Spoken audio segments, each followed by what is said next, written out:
صلی اللہ علیہ وسلم کے وصال کے بعد انس بن مالک کہتے ہیں کہ ہم سے حضرت فاطمہ نے پوچھا کہ بتاؤ آپ لوگوں کے اندر اتنی ہمت کہاں سے آئی، آپ میں اتنا حوصلہ کہاں سے آیا کہ آپ میرے بابا کو دفنائیں، ان پر مٹی ڈالائیں۔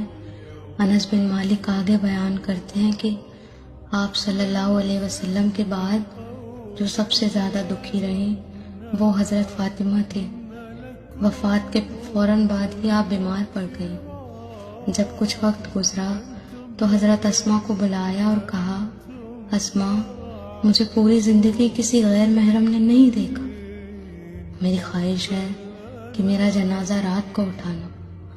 تو اتنی ہی دیر میں حضرت علی بھی آ گئے اور حضرت علی کا ہاتھ پکڑا اور کہنے لگے کہ علی، مجھے لگتا ہے کہ میرا وقت قریب ہے۔ حضرت علی نے جب یہ سنا تو وہ بھی رونے لگے۔ تو حضرت فاطمہ نے کہا، علی، میرا وقت تو قریب ہے لیکن میری 3 خواہش ہیں۔ پہلی خواہش ہے کہ میرا جنازہ رات کو اٹھانا، اور دوسری کہ جن بھی لوگوں نے میرا دل دکھایا ہے ان کو میرے جنازے میں نہیں آنے دینا، اور تیسری خواہش میرے حسن اور حسین کا خیال رکھنا۔ یہ وصیت کرتے ساتھ ہی ان کا اس دنیا سے وصال ہو گیا۔ صحابہ کہتے ہیں کہ حضرت علی کو ہم نے حضرت فاطمہ کے جانے کے بعد کبھی مسکراتے نہیں دیکھا۔